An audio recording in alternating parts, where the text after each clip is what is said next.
Hello everyone, welcome to class 20। मैं हूं अंकित और आज से अपन चालू करने जा रहे हैं सिविल इंजीनियरिंग। दोस्तों, ये जो चैनल है क्लास 20 एक कम्प्लीटली एजुकेशनल चैनल है। इसमें आपको आपका इंजीनियरिंग से रिलेटेड टेक्निकल और एग्जाम्स हो गए या नॉन टेक्निकल हो गए, या फिर आपका बैंकिंग एग्जाम्स हो गए, रेलवे एग्जाम्स हो गए, इवन कॉमर्स से रिलेटेड, साइंस से रिलेटेड, इवन आपकी जो कम्युनिकेशन स्किल्स एनहांस करने के लिए जो इंग्लिश क्लासेस है, वो सभी इसी चैनल पर आप वन बाय वन करके देख सकते हैं। ठीक है, मैं हूं अंकित, मैं आपको पढ़ाऊंगा सिविल इंजीनियरिंग।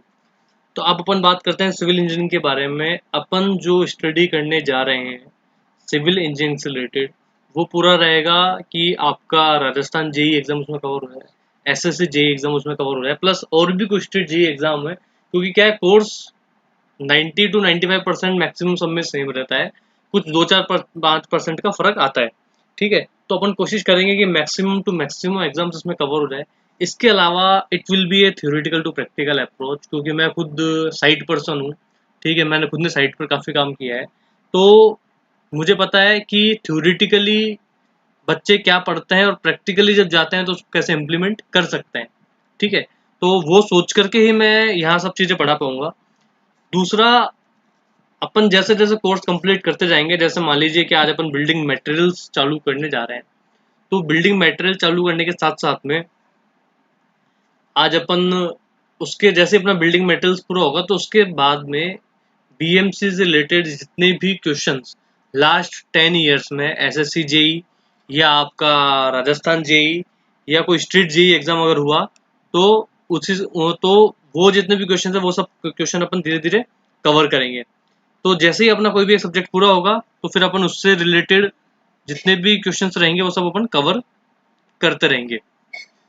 जैसा आपका एसएससी जेई अगर कोई है, राजस्थान जेई, स्टेट जेई, इसके बाद मैंने आपको बताया कि लास्ट 10 ईयर्स में जो भी क्वेश्चंस आए हुए हैं इन एग्जाम्स में, आपका एसएससी जेई हो गया, अदर कोई कॉम्पिटेटिव एग्जाम्स हैं, तो वो सब क्वेश्चंस मतलब इतनी वेरिएशन ऑफ कॉन्सेप्ट्स अपन पढ़ चुके होंगे कि अगर आगे कोई क्वेश्चन उस कॉन्सेप्ट का आने वाला है तो वो अपने से बचा हुआ नहीं होगा। ठीक है, तो चलिए लेट्स स्टार्ट दी सेशन। सो दोस्तों, पहला टॉपिक है सीमेंट। सीमेंट के बारे में आप सब जानते हैं, ग्रे कलर का पाउडर सा होता है सीमेंट, और कंक्रीट का मेन कॉन्स्टिट्यूएंट होता है सीमेंट, मेन कंपोनेंट होता है सीमेंट। बेसिकली क्या है कि सीमेंट के ये दो कंपोनेंट होते हैं, first is argillaceous and second is कैल्शियस।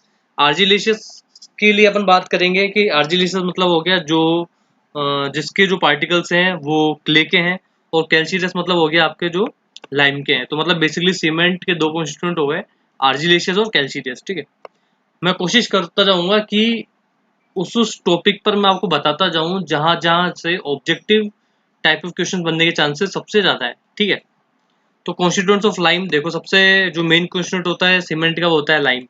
ठीक है, लाइम क्या हुआ आपका, lime is found in the percentage है 60 to 65% इन द सीमेंट। ठीक है, तो लाइम आपको 62 से 65% रहता है सीमेंट में। अगर हम सिलिका की बात करें, सिलिका 17 से 25% मिलता है, एल्यूमिना 3 से 8% मिलता है, जिप्सम आपका 3 से 4% मिलता है, आयरन ऑक्साइड आपका 3 से 4% मिलता है अगेन, मैग्नीशिया आपका 1 से 3% मिलता है, सल्फर भी आपका 1 से 3% मिलता है, और एल्कलीज भी आपका 0.2 से 1% मिलता है। तो ये अपने आप एक ऑब्जेक्टिव क्वेश्चन है कि सीमेंट में के कॉन्स्टिट्यूएंट्स क्या क्या है और कितना कितना क्या क्या परसेंटेज मिलता है, मेन कॉन्स्टिट्यूएंट क्या है।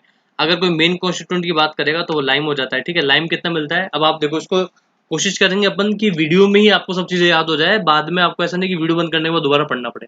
ठीक है, तो सबसे पहले बात करते हैं अपन लाइम की। लाइम जो है आपको 62 से 65% मिलता है, सिलिका आपको 17 से 25% मिलता है, और एल्यूमिना आपको 3 से 8% मिलता है। मतलब मेजर 3 ये कॉन्स्टिट्यूएंट्स हो गए। तो इसको अपन कैसे याद कर सकते हैं, इसको अपन LSA करके याद कर सकते हैं। LSA, एल मतलब लाइम, एस मतलब सिलिका, ए मतलब एल्यूमिना। ठीक है, फिर आप आ जाओ 60 से 65%, 17 से 25% और 3 से 8%। तो ये आपका इस तरीके से याद हो जाएगा। जिप्सम आपका रिटार्डर का काम करता है, आपको पता है कि ये आपका जो सेटिंग टाइम है उसको इंक्रीज करता है। आयरन ऑक्साइड आपको एक ब्राउनिश टिंट कलर देता है, मैग्नीशिया भी आपको शायद येलोइश कलर कुछ देता है। ठीक है, अब इसमें एक क्वेश्चन क्या बन सकता है कि जो साउंडनेस है वो लाइम और मैग्नीशिया के थ्रू जो होती है that can be measured but it can not be measured the soundness due to the sulphur. ठीक है, ये सब चीजें अब आगे अपन पढ़ने वाले हैं, पर मैं अभी आपको थोड़ा थोड़ा हिंट दे रहा हूँ। तो अब एक एक करके अपन इनके फंक्शंस जान लेते हैं कि लाइम का फंक्शन क्या है, आपका सिलिका का फंक्शन क्या है, एल्यूमिनियम का फंक्शन क्या है, इन सब के अपन एक एक करके फंक्शंस जान लेते हैं। तो पहला फंक्शन अपन देखते हैं लाइम। लाइम की परसेंटेज क्या है, 62 से 65%। डी क्या करता है, आपको स्ट्रेंथ देता है और साउंडनेस देता है, मैंने आपको बताया। अगर एक्सेस हो जाता है, अगर एक्सेस हो जाता है तो ये अनसाउंड कर देता है। अनसाउंड मतलब साउंडनेस से इसका मतलब था वॉल्यूम का। ठीक है, अगर एक्सेस हो जाएगा तो ये एक्सपेंड हो जाएगा ऑब्वियसली, और अगर एक्सपेंड हो गया तो ये इसको डिसइंटीग्रेट कर देगा। और अगर इसमें कमी रही, भाई जितना परसेंटेज होना है, मान लीजिए 62 से 65% होना चाहिए इसमें, पर अगर कमी रह जाती है और लाइम अगर 50% या 40% ही रह जाता है, तो क्या होगा, it will reduce the strength of the cement and it causes it to set quickly. तो जो सीमेंट है आपका क्विक सेटिंग हो जाएगा। सिलिका जो है आपका 17 से 25% होता है, ये भी स्ट्रेंथ देता है, पर अगर ये ज्यादा हो जाता है, अगर सिलिका की क्वांटिटी ज्यादा हो जाती है तो उसका सेटिंग टाइम ऑफ सीमेंट भी बढ़ जाता है। ध्यान रखना, सिलिका जहाँ ज्यादा हुआ वहां इसने सेटिंग टाइम बढ़ा दिया। स्ट्रेंथ तो देता है, स्ट्रेंथ आपका लाइम भी देता है। लाइम क्या करता है, आपका साउंडनेस भी इम्पार्ट करता है। अगर ज्यादा होता है तो वो डिसइंटीग्रेट कर देता है, कम होता है तो क्विकली सेट कर देता है। इसी तरीके से अगर अपन एल्यूमिना की बात करें, alumina is found in the cement for the quick setting property. ठीक है, alumina imparts quick setting property. तो it reduces the clinkering temperature. जो क्लिंकर्स का टेम्परेचर होता है वो अपन किस में पढ़ेंगे, जब अपन मेथड पढ़ेंगे, ड्राई मेथड और वेट मेथड। अगर ये एक्सेस में है, अगर if alumina is in excess then it weakens the cement. ध्यान देना, अगर एल्यूमिना एक्सेस में है तो इट वीकन्स द सीमेंट। ठीक है, तो अभी अपन ने तीन कंपोनेंट पढ़े, लाइम पढ़ा, सिलिका पढ़ा और एल्यूमिना पढ़ा। लाइम में क्या आया आपका कि लाइम 62 से 65% होता है, सिलिका क्या है आपका 17 से 25% होता है, और एल्यूमिना क्या है आपका 3 से 8% होता है। ठीक है, नेक्स्ट आ जाएगा आपको जिप्सम। देखो जिप्सम का क्या है, जिप्सम का आपको नाम से पता लग जाएगा कि gypsum works as a retarder. Retarder मतलब आपको ये रिटार्डर क्या होता है, रिटार्डर वो सब्सटेंसेस होते हैं जो रिएक्शन को स्लो कर देता है। रिएक्शन स्लो कर देता है मतलब it is used to increase the initial setting time of the cement. It is used to increase the initial setting time of the cement. और ये कैल्शियम सल्फेट की फॉर्म में प्रेजेंट रहते हैं, CaSO4, आपको सबको पता है। इसके बाद मैंने बताया था आपको आयरन ऑक्साइड। आयरन ऑक्साइड आपको कलर देता है। कलर कैसा देता है, ब्राउनिश टिंट देता है। ठीक है, कैसा कलर देता है आपको, ब्राउनिश टिंट देता है। और मैग्नीशिया कैसा कलर देता है आपको, येलोइश टिंट देता है। और ये भी अगर एक्सेस में हो जाए तो सीमेंट को अनसाउंड बना देता है। और ऐसा कौन सा पहला वाला कॉन्स्टिट्यूएंट था जो सीमेंट को अनसाउंड बना देता है अगर एक्सेस में हो जाता है, तो दैट वाज लाइम। लाइम अपन ने देखा था कि अगर लाइम एक्सेस में हो गया तो it will make the cement unsound, it means it will cause it to expand and disintegrate.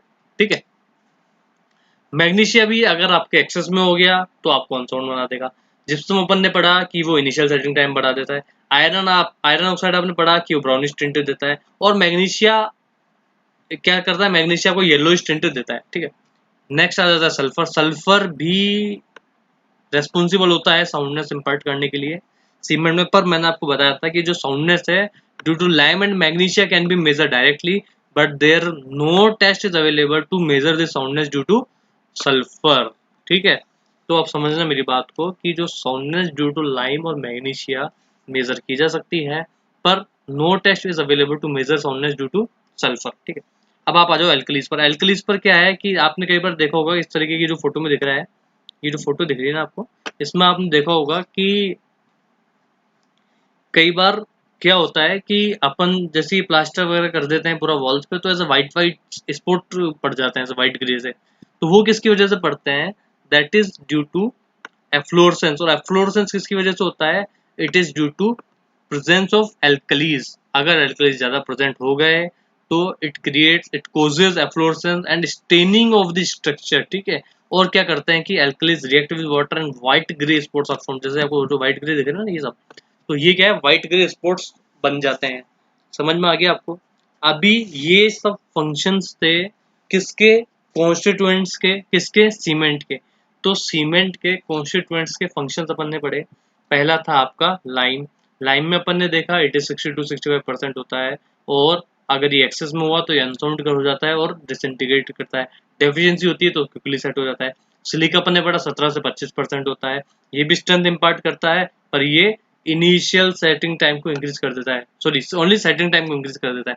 Alumina आपका क्विक सेटिंग प्रॉपर्टी होती है, अगर ये ज्यादा आ जाए तो सीमेंट को वीक कर देता है। जिप्सम का आपको पता ही है ऑलरेडी कि ये इनिशियल सेटिंग टाइम को इंक्रीज करने के लिए मिलाया जाता है, it works as a retarder. Iron oxide आपको पता ही है कि ये ब्राउनिश टिंट कलर देता है। मैग्नीशिया यू नो कि मैग्नीशिया भी साउंडनेस इम्पार्ट करता है और येलो टिंट देता है, ठीक है। इसके बाद सल्फर आ गया। सल्फर के लिए कोई टेस्ट नहीं बना कि जो सल्फर की वजह से जो साउंडनेस इम्पार्ट होती है सीमेंट को वो मेजर कर सके। एल्कलीस की वजह से ऐसे ये जो ये दाग धब्बे से ये हो जाते हैं, मतलब जो व्हाइट ग्रे स्पॉट्स बन रहे हैं ये हो जाते हैं, ठीक है। फिर आता है आपका बोगस कंपाउंड। बोगस कंपाउंड क्या होता है कि पानी जब सीमेंट के इंग्रेडिएंट के साथ रिएक्ट करता है, then water reacts with ingredients of cement chemically resulting in the formation of chemical compound termed as Bogue's compound, ठीक है। तो बेसिकली बोगस कंपाउंड क्या हुआ, आपके 4 तरीके के बोगस कंपाउंड होते हैं, ठीक है। पहला आ गया आपका ट्राई कैल्शियम एल्यूमिनेट, दूसरा आ गया टेट्रा कैल्शियम एल्यूमिनोफेरेट, तीसरा आ गया ट्राई कैल्शियम सिलिकेट और चौथा आ गया आपका डाई कैल्शियम सिलिकेट। अब देखो इनके क्या क्या नाम होते हैं वो मैं आपको बता देता हूँ।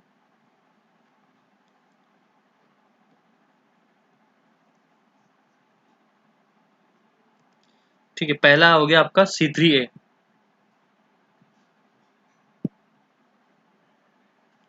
पहला हो गया आपका C3A ट्राई कैल्शियम एल्यूमिनेट। फिर आ गया टेट्रा कैल्शियम एल्यूमिनो फेरेट, फिर हो गया आपका ट्राई कैल्शियम सिलिकेट और फिर आ गया आपका डाई कैल्शियम सिलिकेट, ठीक है। ये सब इसके नाम है, आप सीधे इसको याद कर सकते हैं। ट्राई मतलब 3 हो गया आपका, टेट्रा मतलब 4 हो गया, फिर वापस से ट्राई कैल्शियम सिलिकेट, फिर वापस से डाई मतलब आपको 2 हो गया, तो C2S बोला अपने डाई कैल्शियम सिलिकेट, ठीक है। अब इसको अपन देख लेते हैं कि ये क्या क्या होता है, कितनी कितनी क्वांटिटी में होते हैं और ये किस किस चीज के लिए रेस्पॉन्सिबल होते हैं। तो अपन देखते हैं कि जो ट्राई कैल्शियम एल्यूमिनेट है, it is found as 4 to 14% by weight, ठीक है, और 24 घंटे के अंदर बन जाते हैं।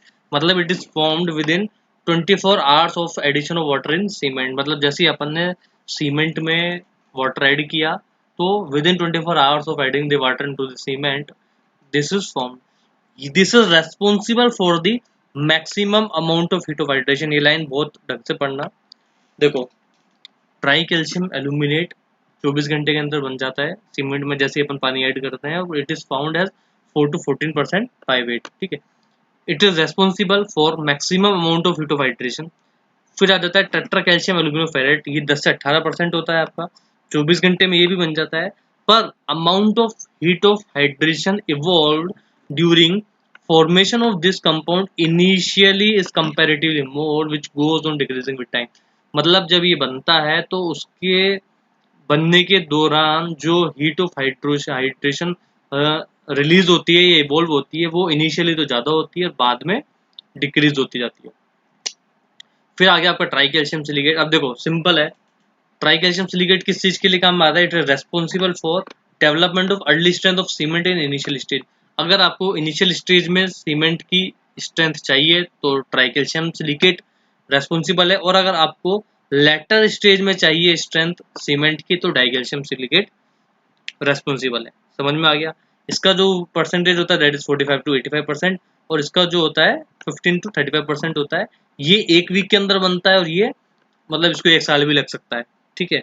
तो अगर early strength is required increase C3S। जैसे अर्ली स्ट्रेंथ कब चाहिए होगी, जैसे अपन रोड वर्क करते हैं, तो रोड वर्क करते टाइम क्या होता है कि अपन ने ट्रैफिक रोका हुआ होता है, तो अपन को जल्दी काम चाहिए होता है, तो जल्दी ही अगर स्ट्रेंथ मिल जाए तो अपन C3S बढ़ा देते हैं, ठीक है। लेटर स्टेज में अगर अपन को स्ट्रेंथ चाहिए तो वो अपन उसके लिए क्या करते हैं, C2S को इंक्रीज कर देते हैं।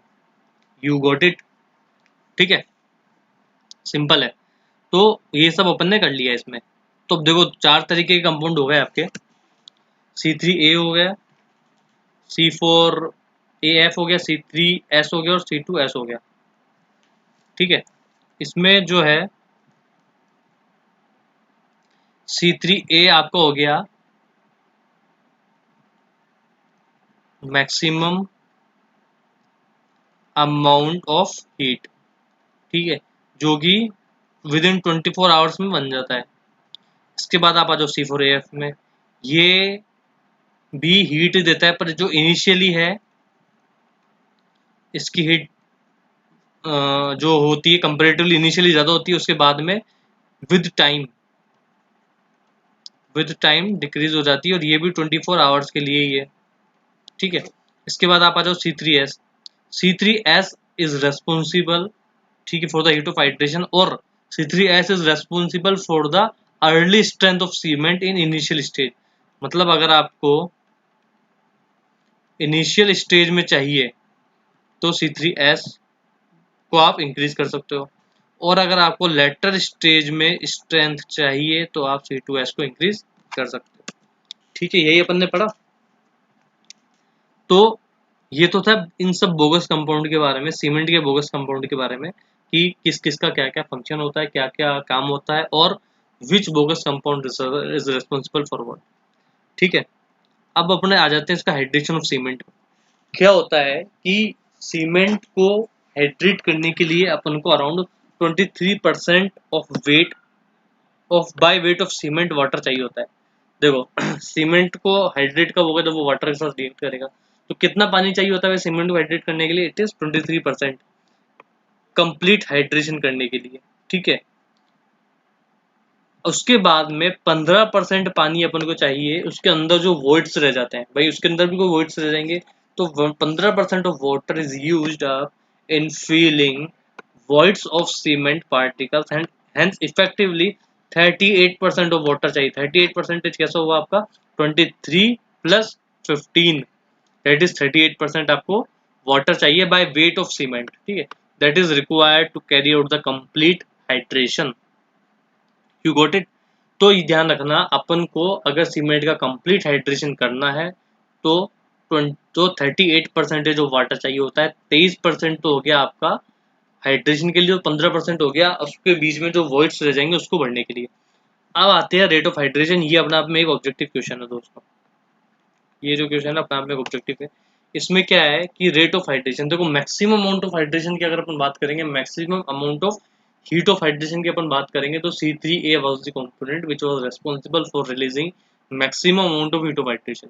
पर अपन को क्या करना है, अपन को रेट ऑफ हाइड्रेशन जाननी है, मतलब किसकी रेट ज्यादा है। तो रेट मैंने आपको बताया था कि इनिशियली रेट सबसे ज्यादा किसकी होती है?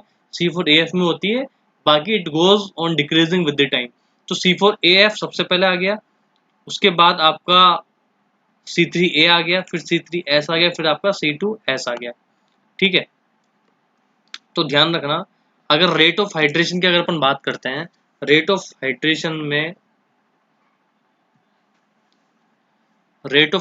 में पहले नंबर पे ये आ जाएगा, C3A आ जाएगा, सेकंड पे, थर्ड पे C3S आ जाएगा, और फोर्थ पे आपका C2S हो जाएगा, ठीक है। नेक्स्ट क्वेश्चन, मतलब next topic is manufacturing of cement. Manufacturing of cement it includes 3 basic operations, it's mixing, it's burning, it's grinding, ठीक है। तो 3 ऑपरेशंस रहते हैं बेसिक, मिक्सिंग, बर्निंग और ग्राइंडिंग के। अब अपन बात करते हैं methods of manufacturing of cement के, ठीक है, कि क्या क्या मेथड मैन्युफैक्चरिंग ऑफ सीमेंट के होते हैं। तो इसके देखो 2 मेथड होते हैं, एक होता है ड्राई मेथड, एक होता है wet process method. Dry method is the modern method and wet process is the old method, already इसमें लिखा हुआ है, ठीक है। जो ड्राई मेथड हो गया वो आपका न्यू मेथड हो गया, और जो वेट प्रोसेस मेथड है उसमें ओल्ड हो गया। देखो ड्राई मेथड और वेट प्रोसेस में इतना ही फर्क है कि वेट में अपन पानी मिला देते हैं, ड्राई में सूखा होता है, बस, और कोई फर्क नहीं है। तो अगर आपको ड्राई समझ में आ गया तो वेट ऑटोमेटिकली समझ में आ जाएगा। इसमें कोई रॉकेट साइंस नहीं है, बहुत ईजी है। तो it is methods of manufacturing of cement, ठीक है। ड्राई प्रोसेस की अगर अपन बात करते हैं, ड्राई प्रोसेस में मैंने आपको बताया था इनिशियली कि 2 कॉन्स्टिट्यूएंट्स हुए, 2 कंपोनेंट हुए, आर्जिलेशियस और कैल्शियस। आर्जिलेशियस मतलब मैंने आपको बताया था क्ले, कैल्शियस मतलब मैंने बताया आपको लाइम, ठीक है। तो इन दोनों को अपन क्रश कर देते हैं 25 mm तक, ठीक है। 25 mm तक अपन ने क्रश किया। 25 mm के बाद में अपन इनको फाइन ग्राइंडिंग करते हैं, किसमें? ट्यूब मिल में, ठीक है। इन दोनों की फाइन ग्राइंडिंग करी, स्टोरेज कर दिया दोनों को, और उसके बाद में इसको अपन ने mixing of ingredients in correct proportion, मतलब अपन ने क्या किया, आर्जिलिशियस लिया और कैल्शियस लिया, उसको अपन ने 25 mm में क्रश किया, उसके बाद अपन ने फाइन ग्राइंडिंग की, स्टोरेज किया और उसको फिर अपन ने करेक्ट प्रोपोर्शन में मिला दिया, मिक्सिंग कर दी। मिक्सिंग करने के बाद में अपन ने उसको प्रीहीट कर दिया 800 degree Celsius by exhaust gases, उसको अपन ने 800 डिग्री पर गर्म किया। गर्म करने के बाद में अपन ने उसको भेज दिया रोटरी किलन में। अपन ने उसको किसमें भेज दिया, रोटरी किलन में, किसके लिए, बर्निंग के लिए भेज दिया। बर्निंग के लिए जैसे ही अपन इसको भेज देते हैं तो क्लिंकर्स बनते, क्लिंकर्स होते हैं छोटे छोटे गोल गोल से, ठीक है। जैसे क्लिंकर्स बने तो अब क्लिंकर्स तो बन चुके, अब ऐसा तो नहीं क्या वो क्लिंकर्स दे देंगे, तो अपन को पाउडर फॉर्म में कन्वर्ट करेंगे। पाउडर फॉर्म में कन्वर्ट करने के लिए अपन उसको वापस से अपन उसकी फाइन ग्राइंडिंग करी और उसको अपने सीमेंट साइलोज जो होते हैं, आपने कई बार बैचिंग प्लांट देखा होगा, बैचिंग प्लांट में ऐसे 2-3 ऐसे स्टील के से वो खड़े हुए रहते हैं, ठीक है। तो वो साइलोस कहते हैं उनको, तो अपन उसको सीमेंट साइलोस में डाल दिया और वहां से इसको कूल डाउन हो गया, वहां से उसकी पैकिंग कर दी अपन ने। कट्टे में जब भर के आपके पास सीमेंट आती है तो वो वहां से आ गई, ठीक है। तो बहुत सिंपल है, अपन ने क्या किया, सबसे पहले आर्जिलिशियस लिया, कैल्शियस लिया, उसको 25 mm पे क्रश किया, फिर फाइन ग्राइंडिंग करी अपन ने, उसका स्टोरेज करके करेक्ट प्रोपोर्शन में मिक्सिंग कर दी अपन ने, 800 डिग्री पे उसको गर्म किया। उसके बाद रोटरी किलर में डाल दिया अपन ने बर्निंग के लिए, क्लिंकर्स बने, उसको अपन ने वापस से फाइन ग्राइंडिंग करी और फिर अपन ने वापस से उसको सीमेंट साइलोज में डाल दिया और वहां से कूल डाउन करके वहां से अपन ने पैकिंग करके बेच देते हैं अपन सीमेंट को, भले वो एसीसी हो, भले वो श्री सीमेंट हो, भले ही लफार्ज हो, भले कोई भी सीमेंट हो, ठीक है। ऐसे ही ये तो हो गया आपका ड्राई प्रोसेस। अब इसमें कहीं पानी इन्वॉल्व हुआ, इसमें कहीं देखा ना वाटर इन्वॉल्व है, लेकिन अगर अपन वेट प्रोसेस पढ़ते हैं तो वेट में पानी इन्वॉल्व है, वो कैसे है, उसमें क्या किया अपन ने, वो आर्जिलिशियस और कैल्शियस मेटेरियल लिया, क्रशिंग किया, 25 mm पे स्टोरेज किया। इसमें अपन ने क्या किया, ये वेट ग्राइंडिंग कर दी। देखो उसमें क्या कर रहे थे अपन, क्रशिंग करने के बाद में ग्राइंडिंग कर रहे थे, ग्राइंडिंग के बाद में अपन स्टोरेज कर रहे थे। देखो इसमें क्या कर रहे थे अपन, क्रशिंग किया और फिर ग्राइंडिंग करी, फिर स्टोरेज किया, फिर प्रोपोर्शन में मिलाया। पर इसमें क्या होगा अपने कि क्रशिंग करने के बाद डायरेक्ट स्टोरेज कर दिया, उसके बाद अपने ग्राइंडिंग में ही पानी मिला दिया। तो wet grinding in ball mill to form slurry, slurry बन जाती है। उसके बाद अपन ने इसको ब्लेंडिंग और स्लरी करी टू करेक्टेड प्रोपोर्शन। उसके बाद अपन ने कुछ नहीं किया इसको, वही सब कुछ है, fed to rotary kiln for burning. उसके बाद बर्निंग के बाद अपन ने क्लिंकर्स बन गए, क्लिंकर्स को वापस से अपन को पाउडर फॉर्म में देना है सीमेंट, तो अपन ने उसके वापस से फाइन ग्राइंडिंग कर दी और वापस से cement silos particles cool down and packed, वही वापस से कट्टे में भर के सीमेंट। तो this was a old process, ये ओल्ड मेथड था। अभी जो ड्राई मेथड है, ड्राई मेथड में अपन ने क्या किया कि क्रश करके अपन ने फाइन ग्राइंडिंग करी ट्यूब मिल में, उसके बाद स्टोरेज करके फिर अपन ने करेक्ट प्रोपोर्शन में मिलाया, फिर वो 800 डिग्री वाला गर्म किया, ठीक है। उसके बाद में फिर अपन उसको रोटरी किलन में डाल दिया बर्निंग के लिए, फिर अपन ने क्लिंकर्स बन गए, क्लिंकर से वापस अपन ने फाइन ग्राइंडिंग किया ट्यूब मिल से, वापस से उसको कूल डाउन और पैक्ड कर दिया, ठीक है। अब आ जाते हैं दोस्तों अपन टेस्टिंग ऑफ सीमेंट पे। देखिए टेस्टिंग ऑफ सीमेंट जो है, दो तरीके से आप टेस्ट कर सकते हो, या तो आप उसको फील्ड में टेस्ट कर लो या आप उसको लेबोरेटरी में टेस्ट कर लो, ठीक है। फील्ड में टेस्ट करना बहुत आसान होता है, मतलब आपको इजीली, मान लीजिए आप साइट पर हैं, कुछ कंस्ट्रक्शन करवा रहे हो, कोई सीमेंट आपने मंगवाई और आपको अभी कास्ट इन सीटू करके, मतलब एक बार बेसिक कुछ चेक करना है कि भाई साइट पे तो एटलीस्ट ये सही रहे, तो उसके लिए कुछ टेस्ट होते हैं। First is colour test, second is physical property test and third is strength test, ठीक है। उसमें क्या हुआ कि कलर टेस्ट आप देख लेंगे भाई कि सीमेंट का जो कलर है वो कैसा है, सीमेंट का जो कलर है वो ग्रे कलर की है कि नहीं, पाउडर फॉर्म में है कि नहीं, ये सब फिजिकल प्रॉपर्टी टेस्ट है। पाउडर फॉर्म में है कि नहीं, कि पानी में ही डूबनी चाहिए, basically cement should sink in water not float over surface of the water, ठीक है। इसके बाद स्ट्रेंथ में टेस्ट कैसा है उसका, तो बेसिकली आज अपन टेस्टिंग ऑफ सीमेंट में सिर्फ अपन फील्ड टेस्ट पढ़ेंगे इस वाले लेक्चर में। नेक्स्ट लेक्चर में अपन इसका लेबोरेटरी टेस्ट जितने भी हैं वो सारे अपन पढ़ेंगे, ठीक है। एक बार फील्ड टेस्ट अपन देख लेते हैं। फील्ड टेस्ट में क्या है अपना कि कलर में यूनिफॉर्म ग्रे कलर होना चाहिए, ऐसा नहीं कोई कलर आपको अलग मिसमैच लगा है। It should feel smooth, smooth feel होना चाहिए जब आप इसको उंगलियों के बीच में रगड़ो करके या रब करो उंगली में। Cement should sink in water, should not float, मतलब बेसिकली सीमेंट डूब जानी चाहिए, बहनी नहीं चाहिए पानी पर, ठीक है। और it should be free from presence of any lumps, lumps मतलब आपके जो खड्डे वड्डे जो गड्ढे वड्डे होते हैं ना, वो नहीं आने चाहिए, मतलब मोटे मोटे खड्डे आ गए, पत्थर आ गया, वो सब नहीं आने चाहिए। It should be smooth, it should be in A powder form, ठीक है। स्ट्रेंथ टेस्ट में आपने कुछ नहीं किया, एक सीमेंट का आपने क्यूब बना लिया 25 बाई 25 बाई 200 का, उसको आपने 7 दिन पानी में डाल दिया, उसके बाद आपने उस पर जब उसको मोल्ड को निकाला, उसके बाद आपने 340 न्यूटन का उस पर लोड लगाया 150 mm अपार्ट डिस्टेंस पर, मतलब 150 mm डिस्टेंस पर रख करके आपने उस पर लोड लगाया।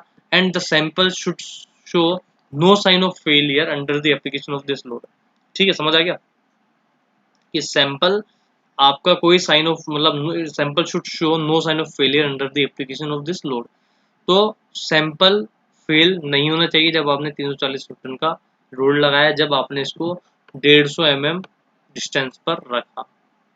ठीक है, तो सिंपल है। कलर टेस्ट में कुछ नहीं है कि ग्रे कलर होना चाहिए, यूनिफॉर्म कलर होना चाहिए। जब आप उंगली के बीच में रख दो, उसको रब करो तो स्मूथ फील होना चाहिए। पानी में आपने डुबो के देखा तो डूब रही है ना, फ्लोट नहीं होनी चाहिए। कोई खड्डे वड्डे, कोई गड्ढे वड्डे जो होते हैं लम्प्स, वो नहीं होने चाहिए। ठीक है, इसकी बाद आपने उसको एक क्यूब बना के देखा, 7 दिन पानी में डुबो के रखा, उसके बाद जब वापस निकला 340 न्यूटन का लोड लगाया 150 mm की डिस्टेंस पर, वो फेल शो नहीं करना चाहिए। अगर ये सब प्रॉपर्टीज एक क्यूब जो सीमेंट का है वो शो कर रहा है, अच्छी प्रॉपर्टीज शो कर रहा है, इसके अकॉर्डिंग टू डिजायरेबल प्रॉपर्टीज वो शो कर रहा है, then it is fit for site test या फील्ड टेस्ट जो अपन ने बोला। ठीक है, इसके बाद जो लेबोरेटरी टेस्ट है वो अपन दोबारा जो भी नेक्स्ट लेक्चर होगा अपन उसमें पढ़ेंगे। ठीक है, तो दोस्तों आज तक के लिए इतना ही। उम्मीद करता हूँ आपको ये लेक्चर पसंद आया होगा, वीडियो पसंद आया होगा।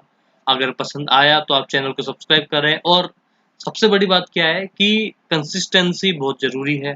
कंसिस्टेंसी अगर रहेगी तो अपन आगे बढ़ते जाएंगे, मतलब आगे बढ़ते इन द सेंस कि मेरे को कंसिस्टेंट रखने के लिए भी आपको ही कंसिस्टेंसी जरूरी है। अगर आप इसको प्रॉपर अच्छा रेस्पॉन्स देंगे तो आप मान के चलिए विद इन 2 मंथ्स अपन इतना बढ़िया कोर्स कंप्लीट कर लेंगे कि आपने सोचा भी नहीं होगा। हर चीज़ बहुत सिस्टमेटिक तरीके से होगी। अगर आप मेरे को टेलीग्राम पे, अगर आप मेरे से कांटेक्ट करना चाहते हैं या मेरे से कुछ भी क्वेश्चन पूछना चाहते हैं इससे रिलेटेड, तो आप मुझे टेलीग्राम पे मैसेज कर सकते हैं। ठीक है, मैं मेरा जो टेलीग्राम का चैनल है वो आपको लिख देता हूँ। t.me तो आते ही है, इसके अलावा सिविल क्लास 20। ठीक है, ये मेरा टेलीग्राम का चैनल है, आप इस पर मैसेज ड्रॉप कर सकते हैं। आपको कोई भी इंक्वायरी हो, प्लस आपकी जो पीडीएफ है वो पीडीएफ भी आपको कंटिन्यूस मिल जाएगी। जैसे आपका एक सब्जेक्ट पूरा होगा आपको पीडीएफ भी मिल जाएगी। ठीक है, तो उम्मीद करता हूँ आप सबको ये पसंद आया होगा वीडियो, तो प्लीज़ इसको लाइक करें और शेयर करें। So thank you very much.